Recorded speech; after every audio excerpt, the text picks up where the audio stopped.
So today, President Trump says that he is standing behind his Defense Secretary Pete Hegseth, following reports that Hegseth shared strike plans against Houthi targets in Yemen in a second Signal group chat.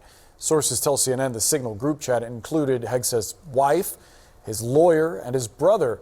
And the details revealed are similar to what the Defense Secretary shared in that other group chat, which came to light after the editor of The Atlantic was mistakenly added to it. Hegseth is also dealing with fallout from some of his closest advisors, several of whom were fired last week, sounding the alarm about his leadership. Hegseth defended himself earlier today, but notably did not deny sharing the strike plans in that second group chat. Listen to this. This is what the media does. They take anonymous sources from disgruntled former employees, and then they try to slash and burn people and ruin their reputations. With us now to discuss is retired U.S. Navy Admiral James Stavridis. He served as NATO Supreme Allied Commander and is currently a partner at the Carlyle Group, a global investment firm. Admiral, always great to see you. Is there a legitimate reason that you could see why Secretary Hegseth would not only use his personal device for these communications, but also share these details with his loved ones and his attorney?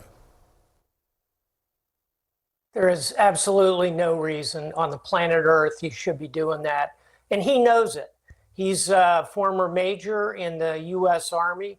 He was trained throughout his time as a junior officer to protect and guard the nation's secrets. He's got to know that he has failed to do that. And let's face it, Boris, if SignalGate 1.0 was a release to a group of high-ranking officials, which it was, and got leaked inadvertently to a member of the media, so we saw exactly what was on it. Here we are, SignalGate 2.0, where evidently, if the reporting is correct, very similar level, but now it's going to unclassified individuals who lack the need to know any of this. So it's gone from outrageous to truly egregious, and it's conduct that, frankly, is indefensible.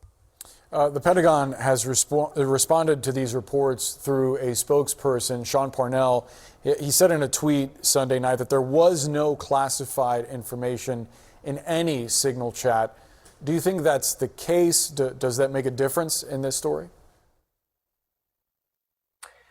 It's hard for me as someone who spent almost 40 years in uniform and has seen how we handle, service, protect, attack plans like that. When you include times, ordnance, locations, you are setting up our aviators for possible intercept. It's as though a bank robber has provided the date, the time, and the type of weapon he was going to use to rob a bank. We don't want that made public. Neither does the bank robber, frankly. But in this case, again, as I look at that and put my years of experience on, it appears to me to be highly classified information. And I think that is an opinion shared pretty much across the national security sector. I'm curious, Admiral, what you make of the Secretary alluding to disgruntled employees being the source of these reports. He's had a series of resignations at the Pentagon in recent weeks, and some of the reported discord between the Secretary and top aides has found its way into the headlines.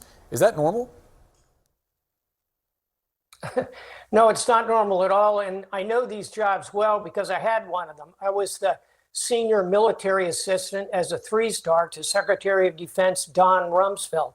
So if you had told me during that period that the civilian deputy chief of staff, a high-ranked special assistant, the spokesman, and the chief of staff to the deputy secretary of defense were all going to quit, all of whom, through a lot of pretty well-sourced reporting, are indicating they're disgruntled about it. I think the secretary's correct that they are disgruntled, but they're disgruntled because they can't figure out why they got fired. Just like the chairman of the Joint Chiefs and the chief of naval operations were never really told why they were fired. You can't just fire people and expect loyalty from them on the far side of the bridge. So no, I'm not surprised about the blowback from firing people that you have hired. We ought to remember these are folks that Secretary Hegseth hired, put on his team. He chose them. He's worked with them in the past. I think it's quite damning. And I'll close with this. If folks haven't seen the op-ed written by his former spokesman, John Elliott, which lays out all of this quite clearly. Again, someone hired and brought into the Pentagon by Secretary Hegseth. That's pretty damning in my view. Admiral James Stavridis, very much appreciate you sharing your perspective. Thanks for joining us.